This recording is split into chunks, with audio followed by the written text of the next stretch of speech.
Hello students, welcome to all of you. In this class 10 subject science, this is your chapter number 10, light reflection and refraction.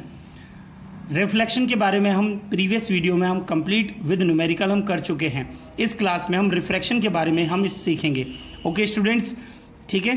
तो ये इस chapter का second part है refraction. Refraction क्या होता है? जैसे कि आप सभी बच्चों को पता है बच्चों कि आपके फर्स्ट टर्म में रिफ्लेक्शन चैप्टर भी आ चुका है. अब आपका फर्स्ट टर्म कंप्लीट हो चुके हैं, अब आपकी नेक्स्ट टर्म की सेकंड टर्म की पढ़ाई स्टार्ट हो चुकी है. तो सभी बच्चे बिल्कुल रेगुलर जिस तरीके से आपने फर्स्ट टर्म में पढ़ाई करी है उसी तरीके से आपको सेकंड टर्म में करनी है बच्चों. कंप्लीट नोट्स आपकी कॉपी में होने चाहिए. अब हमारा टारगेट है बच्चों बोर्ड का. ओके स्टूडेंट्स, तो सभी क्वेश्चंस और जो भी नोट्स हैं वो सभी क्वेश्चंस और नोट्स आपकी कॉपी में नोट होने चाहिए. ओके स्टूडेंट्स, चलिए स्टार्ट करते हैं टॉपिक. नंबर फर्स्ट टॉपिक है हमारा refraction. What is mean by refraction? Refraction क्या होता है? ठीक है, सबसे पहले बच्चों हम इसकी डेफिनेशन देखेंगे. यहां से डेफिनेशन के बाद ये डायग्रामेटिकली मैं आपको इसे समझाऊंगा. Okay students, bending of light, bending of light when it enters from one medium to another medium.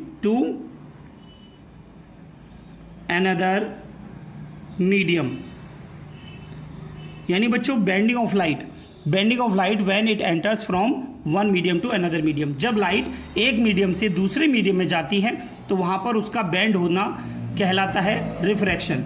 Okay students, इसको हम एक और तरीके से डिफाइन कर सकते हैं बच्चों. यहां पर देखें आप, it is the phenomena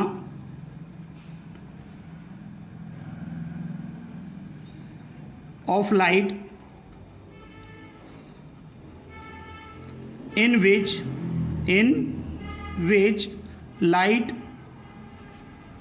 enters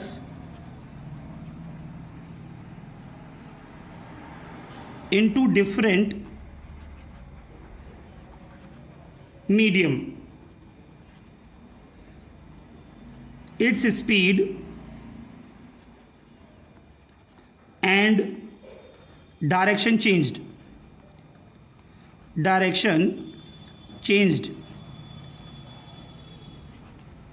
जब लाइट हमारी एक मीडियम से दूसरे मीडियम में जाती है तो उसकी स्पीड पर भी इफेक्ट पड़ता है और उसकी डायरेक्शन भी चेंज होती है. इसी को हम बोलते हैं बच्चों रिफ्रैक्शन. ओके स्टूडेंट्स, यहां पर एक मेन पॉइंट आता है बच्चों आपका, ये सभी बच्चे ध्यान रखेंगे. कॉज ऑफ रिफ्रैक्शन क्या होता है? कॉज ऑफ रिफ्रैक्शन क्या है बच्चों? रिफ्रैक्शन किसकी वजह से होता है बच्चों? ये सभी बच्चे ध्यान रखेंगे. चेंज इन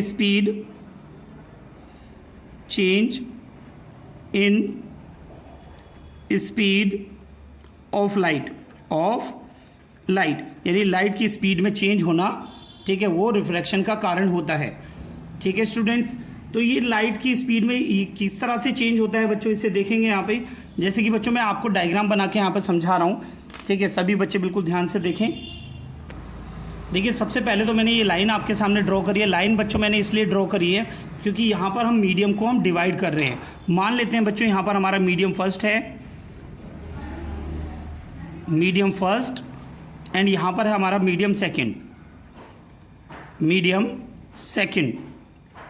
तो बच्चों हम कैसे कह सकते हैं मीडियम फर्स्ट? जैसे हम एयर लेते हैं बच्चों, एयर हमने यहाँ पर एयर मान लिया और यहाँ पर हमने मान लिया वाटर. ठीक है, इस तरीके से हम कोई भी दो मीडियम हम ये ले सकते हैं. ठीक है स्टूडेंट्स, ठीक है, ये दो मीडियम हमारे पास में है. ठीक है, अब वाटर, ये एयर हो गया और ये हो गया हमारा वाटर. तो यानी ये जो लेयर है ये हमारा क्या हो गया बच्चों? इंटरफेस. क्या हो जाएगा बच्चों? इंटरफेस. तो सभी बच्चे ध्यान रखेंगे, इसे हम बोलते हैं इंटरफेस, जिससे लाइट जो है एक मीडियम से दूसरे मीडियम में जाएगी. तो बच्चों लाइट एक मीडियम से दूसरे मीडियम में किस तरह से जाती है आप सभी बच्चे ध्यान से देखें. ये हमारी इंसिडेंट लाइट है जो एक मीडियम से आ रही है बच्चों. यहाँ पर हमने लिख दिया इंसिडेंट रे. क्लियर है बच्चों? Incident ray, IR for incident ray.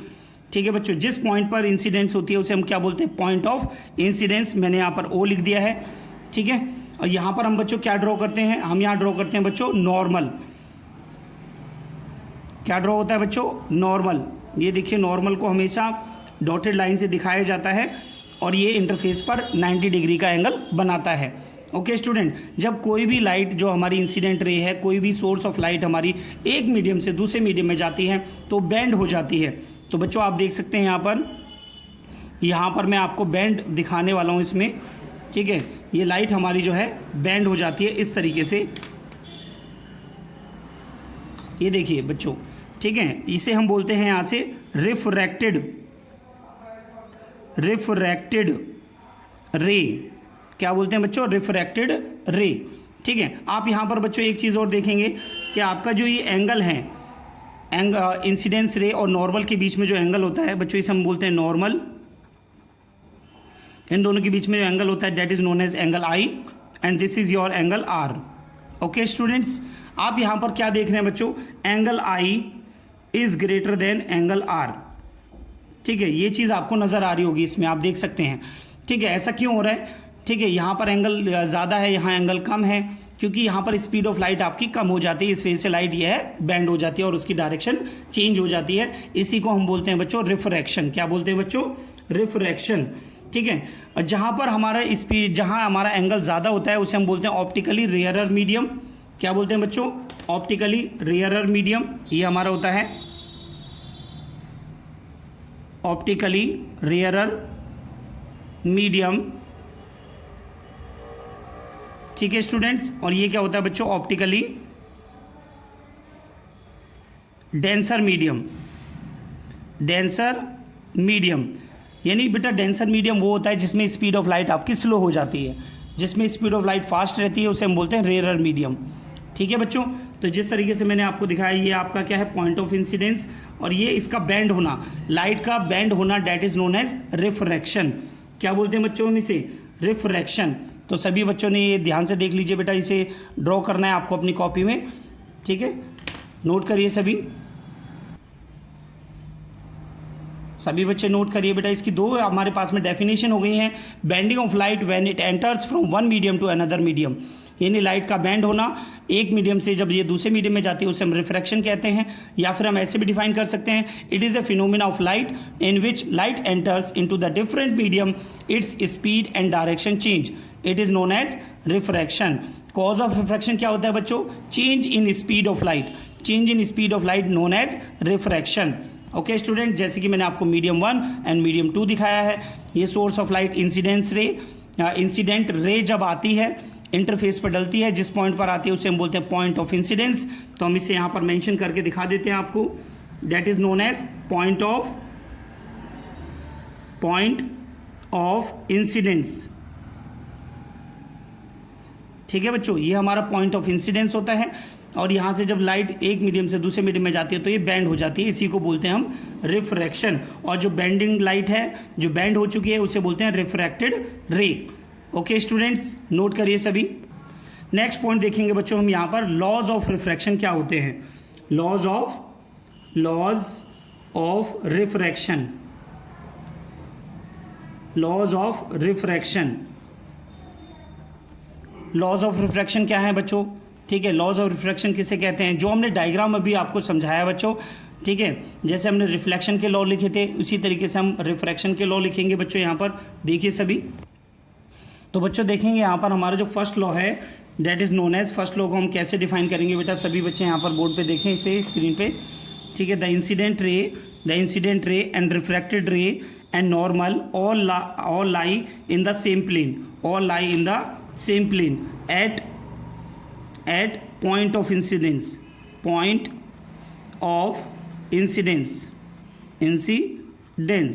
Okay students, ठीक है। सेकेंड लॉ जो होता है इसे हम स्नेल्स लॉ के नाम से भी जानते हैं बच्चों, ठीक है। The ratio of sine of incident angle to the sine of refraction angle is constant, यानी ratio of sine of incidence angle, sine of incident angle to the sine of refracted angle is known as constant for a given color of light, for a given pair of medium, यानी sine I upon में sine R is equal to आपका क्या होता है, constant.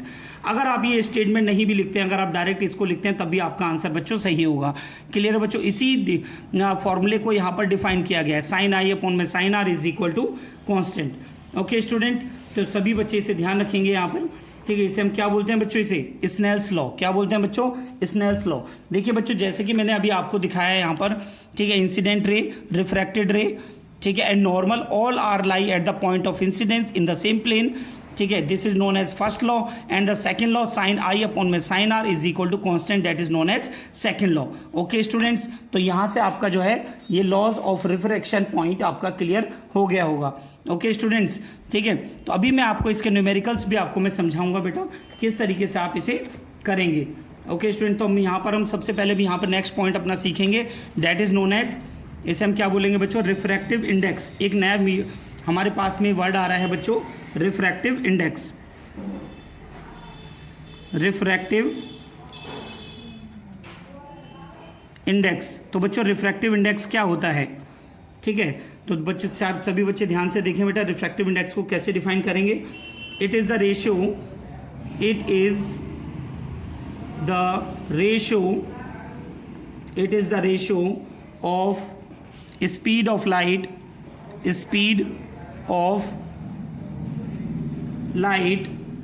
in medium first to medium second, इसे हम बोलते हैं बच्चों refractive index. It is the ratio, यानी रिफ्रैक्टिव इंडेक्स हमारा एक ऐसा रेशियो है जिसमें स्पीड ऑफ लाइट हमारी फर्स्ट मीडियम से सेकंड मीडियम में जा रही है, इसको हम बोलते हैं refractive index.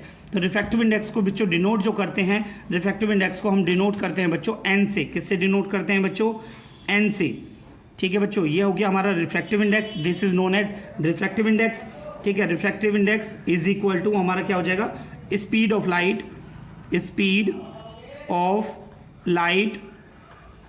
in medium first to the speed of light in medium second। Okay students, तो ये सभी बच्चे ध्यान रखेंगे। तो बच्चों इसको अगर हम फॉर्मूला वाइज अगर आपको समझाएं तो बच्चों कैसे करेंगे इसे, आप सभी बच्चे ध्यान दीजिए इसमें। तो इसे हम कैसे लिखेंगे बेटा, इसे हम इसे लिखते हैं बच्चों यहाँ से n/1 इज इक्वल टू हमारा हो जाता है speed of light in one medium to the speed of light in second medium. तो बच्चों ये पॉइंट आप ध्यान रखेंगे, ठीक है। इसको हम कैसे पढ़ेंगे बेटा, सभी बच्चे ध्यान से देखें। Refractive index of second medium to the first medium, refractive index n for refractive index और 2 for second medium to the first medium, refractive index of second medium with respect to first medium, ठीक है। तो यहाँ पर हमारा क्या आ जाएगा, speed of light in first medium to the second medium. तो बच्चों सभी बच्चे इस तरीके से इसे नोट करेंगे, ठीक है। तो सभी बच्चे नोट करिए बेटा इसे। देखो बच्चों, अभी भी मैंने आपको जो पॉइंट समझाया था इसको एक बार और क्लियर कर लीजिए, क्योंकि बेटा न्यूमेरिकल में आपको यही सीखना है, ठीक है। अभी मैंने आपके सामने क्या लिखा था बच्चों, n/1। n/1 का मतलब क्या होता है बच्चों, n/1 को हम कैसे डिफाइन करेंगे, refractive index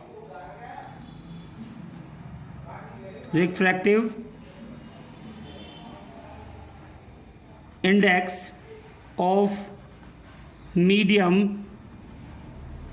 second, refractive index of medium second with respect to medium first. Okay students, तो सभी बच्चे ध्यान रखेंगे इसे। Refractive index of medium second with respect to medium first, n/1, ठीक है बच्चों। और n/1 की वैल्यू मैंने आपको क्या बताई बेटा, n/1 की वैल्यू होती है v1 अपॉन में v2, ठीक है बच्चों। तो इसे आप इक्वेशन 1 बना लीजिए यहाँ पर। इसी तरीके से अगर हम इसको अपोजिट करें, अभी तो हमारा refractive index of medium second है, अगर हम इसको अपोजिट करके लिखें n/1 को, अगर हम n/12 लिखें बेटा यहाँ से n/12, तो बच्चों इसको कैसे लिखेंगे, यहाँ पर मीडियम सेकंड की जगह क्या आ जाएगा, फर्स्ट, और मीडियम फर्स्ट की जगह क्या आ जाएगा बच्चों, सेकंड, ठीक है बच्चों। इसे हम कैसे लिखेंगे यहाँ पर, स्पीड ऑफ क्या, refractive index of medium first with respect to medium second. ठीक है बच्चों, ये ध्यान रखना है आपको ये। ठीक है, refractive index of medium first to refractive medium with respect to second, with respect to second. तो बच्चों इसकी वैल्यू क्या हो जाएगी यहाँ से n12 इज इक्वल टू, ठीक है बेटे, इसमें आपको इसका अपोजिट लेना पड़ता है। जैसे n21 लिया है तो v1/v2 आ जाएगा, 2 पहले है तो v1/v2। तो यहाँ पर क्या लेंगे बच्चों हम यहाँ पर v2/v1। ठीक है बच्चों, तो ये आपका क्या हो जाएगा, this is your equation number second. ठीक है, अगर हम इन दोनों को इनके बीच में अगर हम रिलेशन बताएं n21 और n12 के बीच में हम रिलेशन बताएं तो हम यहाँ पे लिखेंगे रिलेशन बिटवीन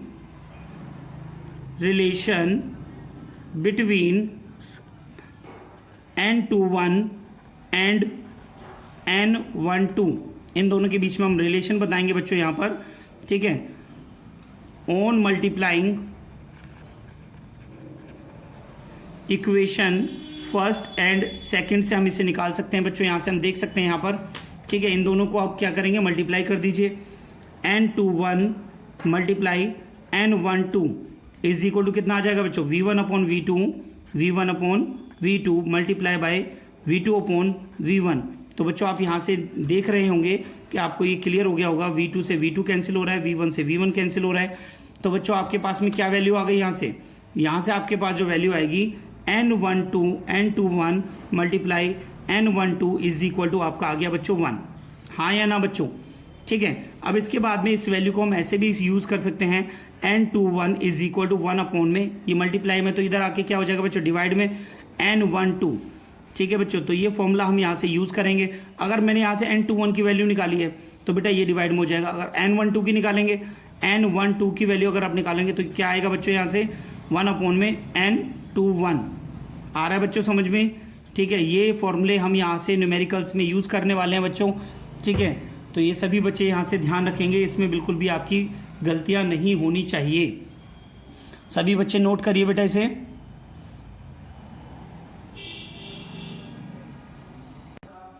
नेक्स्ट पॉइंट आता है बच्चों आपका absolute refractive index. Absolute refractive index क्या होता है बच्चों, ये 1 नंबर का डेफिनेशन भी आ सकती है आपकी और न्यूमेरिकल्स में भी इसको यूज़ किया जाएगा। ओके स्टूडेंट्स, तो एब्सोल्यूट रिफ्रैक्टिव इंडेक्स को देखें बेटा, इट इज़ द रेशियो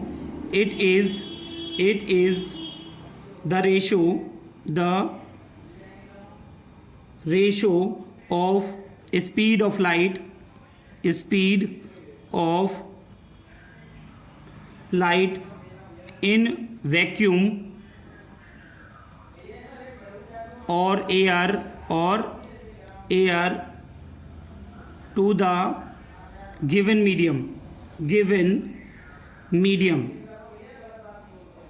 ठीक है बच्चों, तो सभी बच्चे ध्यान रखेंगे, it is the ratio of speed of light in vacuum और एयर, यानी एयर से लाइट आ रही है किसी दूसरे मीडियम में जाएगी। यानी यहाँ पर आपका फर्स्ट मीडियम जो है हमेशा क्या रहेगा बच्चों, फर्स्ट मीडियम आपका एयर रहेगा। क्या रहेगा बच्चों, एयर रहेगा। तो इसको हम बोलेंगे absolute refractive index. Absolute refractive index का फॉर्मूला क्या होता है बच्चों, सभी बच्चे ध्यान दें। यहाँ पर एब्सोल्यूट रिफ्रैक्टिव इंडेक्स के लिए हम यहाँ पे लिखेंगे n is equal to C/V। ठीक है बच्चों, तो और यहाँ पर जो आपको C गिवन है, what is C is equal to speed of light,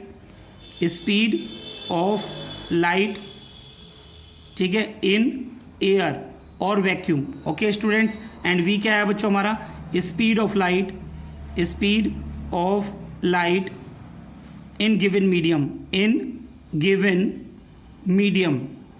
तो बच्चों आपको जो मीडियम है वो कोई भी गिवन हो सकता है। ठीक है, वाटर हो सकता है, वाटर के साथ में कोई दूसरा मीडियम ग्लास हो सकता है। ठीक है बच्चों, ये सभी बच्चे ध्यान रखेंगे। एक वैल्यू है बच्चों, सभी बच्चे ध्यान रखेंगे, C is equal to 3 × 10⁸ metre per second, यानी speed of light, C for speed of light. Speed of light की जो वैल्यू होती है वो हमेशा 3 × 10⁸ मीटर पर सेकंड होती है। तो सभी बच्चे इस पॉइंट को याद रखेंगे। ठीक है बच्चों, एंड V क्या है आपका, speed of light in given medium. Okay students, कोई प्रॉब्लम बेटा इसमें? ठीक है, उम्मीद करता हूँ कि बेटा ये पॉइंट आपको अच्छे से समझ में आ गया होगा। ठीक है, यहाँ पर आपको कोई प्रॉब्लम नहीं आनी चाहिए। ठीक है बच्चों, अब यहाँ से हम देखते हैं बच्चों, आपका एक पॉइंट और आपको सिखाते हैं कि अभी मैंने आपको बताया था रेयर मीडियम और डेंसर मीडियम क्या होता है। ठीक है, चलिए पहले इसकी डेफिनेशन देख लेते हैं, फिर उसके बाद में हम इसमें अच्छे से इसे सीखेंगे। ठीक है स्टूडेंट्स, तो हमारा पॉइंट आता है optically rarer medium, rarer medium. तो बच्चों ऑप्टिकली रेयरर मीडियम को कैसे डिफाइन करेंगे बेटा, ये मैं आपको बाद में बता रहा हूँ, बट ये पॉइंट जो है आपको जनरल पॉइंट है, यानी वो मीडियम जिसमें हमारी स्पीड ऑफ लाइट जो है फास्टर होती है, ठीक है, देन अदर मीडियम से, उसे हम बोलते हैं रेयरर मीडियम। ठीक है, तो बच्चों इसे हम कैसे डिफाइन करेंगे, यहाँ पर हम लिख सकते हैं इसके बारे में, a medium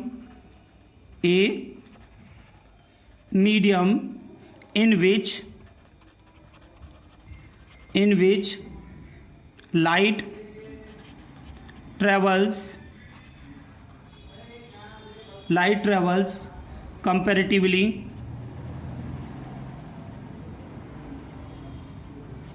faster than other medium। Okay students, यानी वो मीडियम जिसमें दूसरे मीडियम से जो लाइट है वो फास्टर ट्रेवल करे, उसे हम बोलेंगे optically rarer medium. Okay students, अब यहाँ पे हम देखेंगे ऑप्टिकली डेंसर मीडियम।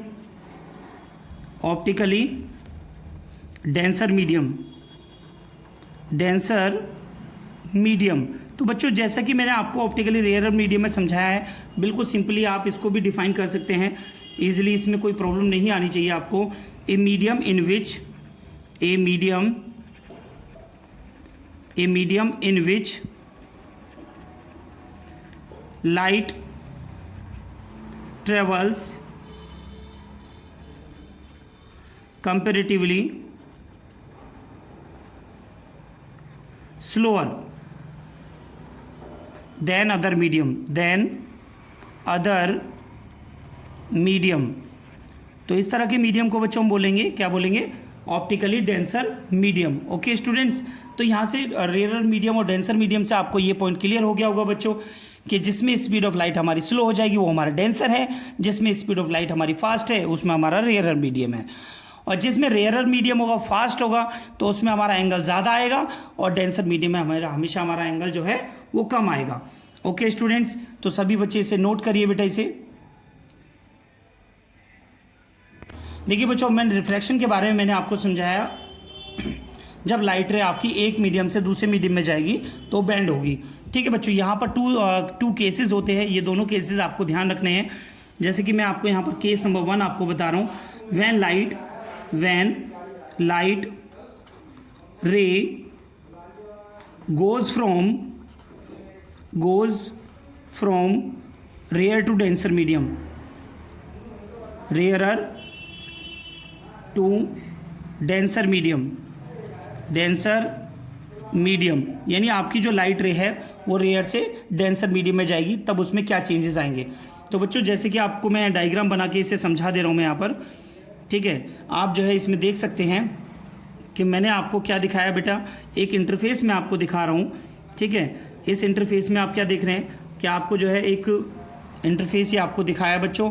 ठीक है, यहाँ पर आपकी जो इंसिडेंट लाइट है, ठीक है, लाइट जो आ रही है वो आपकी रेयर मीडियम से आ रही है। ठीक है, किससे आ रही है बच्चों, रेयर मीडियम से आ रही है। ठीक है, तो बच्चों यहाँ पर क्या बनेगा, आपका नॉर्मल बनेगा, तो फटाफट से आप नॉर्मल ड्रॉ कर लेंगे। नॉर्मल हमेशा डॉट लाइन से बनना है, सभी बच्चे ध्यान, और नॉर्मल हमेशा इंटरफेस पर परपेंडिकुलर होता है, ये भी बच्चे ध्यान रखेंगे। आपकी इंसिडेंट रे आ गई बच्चों, इंसिडेंट रे, और ये जब रेयर से डेंसर मीडियम में जाएगी, जैसे कि मैं यहाँ पर मेंशन कर देता हूँ, ये आपका कैसा मीडियम है, यहाँ पर रेयरर है, ठीक है, और ये आपका क्या है, डेंसर है। ठीक है बच्चों, ये रेयरर है और ये डेंसर, सेकंड मीडियम आपका डेंसर है। तो बच्चों रेयर से जब डेंसर में जाएगी तो आपकी स्पीड ऑफ लाइट क्या हो जाएगी बच्चों, बैंड हो जाती है, जैसे कि बच्चों मैंने भी आपको समझाया है इसमें। ठीक है, तो बैंड होने पर किस तरह से, इस तरीके से ये इसमें ट्रैवल करेगी। ठीक है बच्चों, तो आप यहाँ से क्या नोटिस कर रहे हैं बच्चों, इसको तो सबसे पहले तो इसे बोलते हैं रिफ्रैक्टेड रे। ठीक है बच्चों, ये ध्यान रखना है, ये रिफ्रैक्टेड रे हो गई, और ये एंगल आपका हो गया angle I, and this is your angle R. ठीक है, इसमें आपको जब रेयर से जब डेंसर मीडियम में लाइट जाती है तो आपको यहाँ देखने को मिलेगा बेटा, angle I is greater than angle R. Angle R. Okay students, ठीक है, ये आप ध्यान रखेंगे। रेयर मीडियम को हम जो है रेयर मीडियम और डेंसर मीडियम, तो रेयर मीडियम हमारा क्या है, रेयरर का मतलब क्या होता है, स्पीड ऑफ लाइट जिसमें फास्टर है। ठीक है, तो सभी बच्चे यहाँ से इसे ध्यान से देख सकते हैं। ठीक है बच्चों, तो डेंसर मीडियम हमारा कौन सा है, सेकंड। तो मैंने अगर रेयरर को मैं बेटा यहाँ पर अगर मैं मान लेता हूँ यहाँ पर कि रेयरर मीडियम मेरा N1 है, डेंसर मीडियम मेरा N2 है, तो मेरे को क्या दिखाई दे रहा है बेटा, डेंसर कौन सा है, डेंसर हमारा ज़्यादा है N2 और N1 हमारा कम है। क्लियर बच्चों, हाँ या ना। ठीक है, इसी तरीके से अगर हम इसका सेकंड केस करें, ठीक है बच्चों, ये हमारा हो गया फर्स्ट केस। कौन सा केस हो गया बच्चों, फर्स्ट केस हो गया। अगर हम सेकंड केस में देखें, सेकंड केस हमारा क्या आता है बच्चों, when light ray goes from denser medium to rarer medium,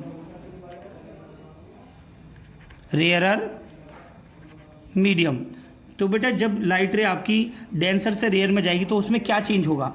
चलिए बच्चों, इसका डायग्राम मैं आपको यहाँ बना के समझाता हूँ। इसमें तो आप इसमें देख रहे हैं कि मैंने एक फटाफट से जल्दी से मैंने एक इंटरफेस मैंने यहाँ पर ड्रॉ किया। ठीक है, इंटरफेस ड्रॉ करने के बाद आपको हम जो है इसमें इंसिडेंट रे दिखाने वाले हैं। तो इंसिडेंट रे आपकी आ रही है बेटा, ये देख सकते हैं आप इसमें। ठीक है, ये आपकी इंसिडेंट रे हो गई। ठीक है, ये इंसिडेंट रे हो गई, ये मैंने यहाँ पे नोट कर दिया इंसिडेंट रे। तो इंसिडेंट रे के बाद में बेटा आपका यहाँ क्या बनेगा बेटा, यहाँ बनेगा आपका नॉर्मल। क्या बनेगा बेटा, नॉर्मल बनेगा, जैसे कि मैंने आपको भी समझाया हुआ है, यहाँ पर आपका नॉर्मल बनता है। ठीक है, ये आपका मीडियम कैसा है बच्चों, डेंसर मीडियम है। अब यहाँ पर आपको डेंसर मीडियम दे रखा है। ठीक है, ये आपको डेंसर है और ये आपका क्या है, ये रेयरर मीडियम दे रखा है।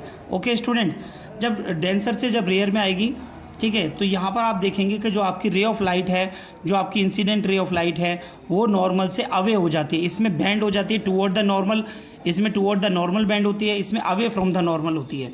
तो बच्चों अवे फ्रॉम द नॉर्मल किस तरीके से हम दिखा रहे हैं आपको, इसमें ध्यान से देख सकते हैं बेटा, इसमें कि इसमें मैंने आपको दिखाया कि कुछ इस तरीके से आपकी जो रे है वो बैंड हो जाती है। देख सकते हैं आप बेटा, मैंने बहुत ही क्लियर तरीके से आपको इसमें समझाया है। ठीक है, आप इसमें देख सकते हैं एंगल आई और ये एंगल आपका आर हो जाता है यहाँ पर। तो आप इसमें क्या मेंशन देख रहे हैं बेटा, angle I is less than angle R. ठीक है, angle I is less than angle R. ठीक है बच्चों, इसमें आपको क्या दे रखा है, यहाँ पर आपको डेंसर मीडियम है, यानी N1 आपका यहाँ पर है और ये N2 आपका ये है। तो इसमें आपका N1 आपका ग्रेटर है देन N2 से। क्लियर है बच्चों, ये पॉइंट आपको बिल्कुल अच्छे से क्लियर होना चाहिए। ठीक है, इसमें क्या आ रहा है बेटा, बैंड टुवर्ड द नॉर्मल, यहाँ पे हम लिख सकते हैं band toward the normal, towards the normal. Okay students, और इसमें हम क्या लिखेंगे बेटा, band away from the normal, BEND, band towards नहीं आएगा बेटा, away from normal, away from normal. Okay students, तो आपको यहाँ से ये चीज़ नज़र आ रही है कि जब आपका डेंसर से रेयर में जाएगा तो जो आपकी रे है वो अवे फ्रॉम नॉर्मल जाएगी। ठीक है बच्चों, और आपकी अगर क्या नाम है रेयर से डेंसर में आती है तो बैंड टुवर्ड द नॉर्मल हो जाती है। ठीक है, तो ये पॉइंट आपका बच्चों अच्छे से क्लियर होना चाहिए, तभी आपको अच्छे से क्वेश्चन समझ में आएंगे। सभी बच्चे ड्रॉ करिए बेटा इसे। तो बच्चों नेक्स्ट पॉइंट है हमारा यहाँ पर, relation between relative refractive index, relative refractive index and absolute refractive index. Relative refractive index और एब्सोल्यूट रिफ्रैक्टिव इंडेक्स में इसमें क्या हमारा रिलेशन है, तो बच्चों इसको हम यहाँ पर फाइंड करेंगे।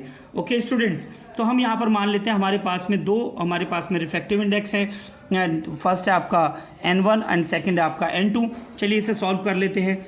स्टेप वन में हम देख रहे हैं बेटा कि हम क्या देखेंगे, refractive index of medium first, refractive index. तो बेटा किसी को प्रॉब्लम नहीं आनी चाहिए, RI में यहाँ पर लिख रहा हूँ मैं, refractive index of medium one, refractive index of medium one मैंने मान लिया बेटा N1। ठीक है, अब हमारा कितना होता है बेटा refractive index of medium one, अगर हम निकालें यहाँ से, किसके लिए हम इसमें ले रहे हैं, एब्सोल्यूट के साथ में। किसके साथ ले रहे हैं, एब्सोल्यूट के साथ लेंगे, फिर उसका रिलेटिव निकालेंगे। तो एब्सोल्यूट के साथ लेंगे तो बेटा क्या आएगा, C/V1, यानी पहले आपकी एयर से V1 फर्स्ट मीडियम में जाएगी। तो ये आपका हो गया इक्वेशन नंबर 1। ठीक है बच्चों, अब आता है बच्चों आपका स्टेप 2। स्टेप 2 में आप क्या देख रहे हैं बेटा, यहाँ से refractive index of medium medium second, second का आपका आ जाएगा N2 is equal to C upon में V2। ठीक है बच्चों, ये सेकंड हो जाएगा आपका, जैसे कि आपको दिखाई दे रहा है। ठीक है बच्चों, अब हम यहाँ से सेकंड डिवाइड बाय अगर फर्स्ट करते हैं हम इसे, ठीक है, ऑन डिवाइडिंग बेटा रिलेशन निकालना है ना, इसमें रिलेटिव निकालना है। ठीक है, सेकंड डिवाइड बाय फर्स्ट, तो सेकंड डिवाइड बाय जब हम फर्स्ट करते हैं बच्चों तो क्या आ जाएगा आपका N2 अपॉन में N1। N2 अपॉन में N1 आपको क्या दिखाई दे रहा है बेटा, N2 कितना हो जाएगा C अपॉन में V2। जब आप N1 को आप इसमें लेकर आएंगे तो आपका क्या बन जाएगा V1 अपॉन में C। ओके स्टूडेंट्स, तो आप यहाँ से क्या देख रहे हैं, C से C कैंसिल आउट हो रहा है बच्चों, तो आपका क्या आ जाएगा यहाँ से V1 अपॉन में V2। हाँ या ना बच्चों, सभी बच्चों को दिखाई दे रहा है। तो आपके पास वैल्यू क्या आ गई बेटा, यहाँ से ये आपके पास वैल्यू आ गई बेटा N2 अपॉन में N1 is equal to V1 upon में V2। तो बेटा ये आपको देखने को मिल गया है यहाँ से। ठीक है बच्चों, अब हम इसको कैसे नोट करेंगे, इस रिलेशन को हम कैसे लिखेंगे। V1 अपॉन V2 मैंने अभी आपको पढ़ाया था बच्चों, क्या था वे V1 अपॉन V2 जो मैंने आपको पढ़ाया था। ठीक है, तो हमने क्या पढ़ाया था बेटा, इसको मैं ब्रैकेट में आपको दिखा रहा हूँ। मैं यहाँ पर क्या बताया था बच्चों, मैंने N21, ठीक है, N21 इज इक्वल टू क्या था हमारा V1 अपॉन में V2, यानी आपका जो है refractive index of second with respect to first is equal to speed of light in medium first to the speed of light in medium second. तो बेटा V1 अपॉन V2 हो गया, तो V1 अब V2 किसके इक्वल है, N2 upon N1। तो N21 का फॉर्मूला हम क्या लिख सकते हैं, N21 के पास हमारे पास में एक फॉर्मूला और रह जाता है, N21 इज इक्वल टू कितना हो जाएगा बेटा, N2 अपॉन में N1, N2 अपॉन में N1। इसी तरीके से अगर हम N12 निकालेंगे तो क्या हो जाएगा बेटा, N1 अपॉन में N2। ठीक है बच्चों, तो इस तरीके से आप इसमें देख सकते हैं। अभी मैंने N12 का लिखा था, अगर यहाँ से हम N21 का लिखा था, N12 का लिखेंगे तो क्या आएगा बच्चों, V2 अपॉन में V1। तो बेटा ये जो फॉर्मूले मैं आपको बता रहा हूँ, ये सारे फॉर्मूले जो हैं आपके यूज़ किए जाएंगे किस में बच्चों, न्यूमेरिकल्स को मैं भी आपको सॉल्व कराने वाला हूँ। तो उन सभी न्यूमेरिकल्स में ये सारे क्वेश्चन जो हैं हमारे यूज़ होने वाले हैं। ठीक है बच्चों, तो आज की क्लास में बच्चों मैं आपको इतना ही पढ़ा रहा हूँ मैं यहाँ पर। ठीक है, नेक्स्ट वीडियो में मैं आपको इसके न्यूमेरिकल्स के साथ में स्टार्ट करेंगे। ठीक है, तो सभी बच्चे ये सारे नोट्स अपने अच्छे से बना के रखिए, ताकि मैं आपको नेक्स्ट वीडियो में मैं जब इसके न्यूमेरिकल्स कराऊं तो आपको कोई प्रॉब्लम नहीं होनी चाहिए वहाँ पर। ठीक है बच्चों, तो आपने देख लिया यहाँ पर रिलेटिव रिफ्रैक्टिव। रिलेटिव का मतलब क्या है, यहाँ पर हम रिलेशन निकाल रहे हैं। ठीक है, टू एब्सोल्यूट रिफ्रैक्टिव इंडेक्स का हमारे पास में refractive index of medium first दे रखा है C अपॉन में V1, सेकंड दे रखा है N2 equal to C upon में V2। जब हमने इसको डिवाइड किया, C से C कैंसिल आउट हो गया, V1 अपॉन V2 आ गया बच्चों। ठीक है, तो हमें यहाँ से फॉर्मूला मिल गया N2 upon N1 is equal to V1 upon V2। ठीक है बच्चों, अभी मैंने पिछला कहने में अभी 5 मिनट पहले ही मैंने आपको समझाया था, N21 का फॉर्मूला क्या था बच्चों, V1 अपॉन V2, और V1 अपॉन V2 किसके इक्वल है, N2 अपॉन N1 के। तो बच्चों यहाँ से N21 का फॉर्मूला क्या आ जाएगा हमारा, V1 अपॉन V2 की जगह हम क्या रख सकते हैं बच्चों, N2 अपॉन में N1, यानी refractive index of medium second to the refractive index of medium first. Okay students, इसी तरीके से हम यहाँ पर देख सकते हैं N12 की वैल्यू जो है हमारी V2 अपॉन V1 है, तो इसमें हमारा भी रिवर्स हो जाएगा, ये N1 अपॉन में N2 आ जाएगा। ओके स्टूडेंट्स, तो आज की क्लास में इतना ही। सभी बच्चे NCERT की बुक से रिफ्रैक्शन को आप अच्छे से पढ़िए।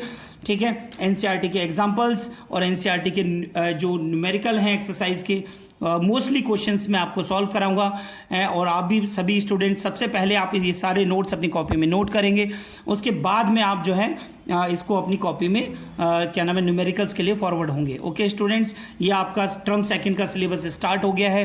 ठीक है, यहाँ से आपको बोर्ड के लिए तैयारी करनी है बच्चों, तो सभी बच्चे NCERT की जो बुक है उसको और प्लस हमारे नोट्स को आप अच्छे से करते रहिए।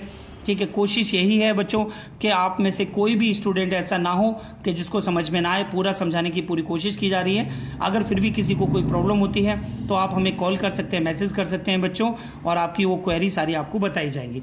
ओके स्टूडेंट्स, तो आज की क्लास में इतना ही। Thank you so much. Next video में आपको हम इसके न्यूमेरिकल्स कराएंगे और इसके नेक्स्ट पार्ट को हम पढ़ाएंगे। Okay students, thank you.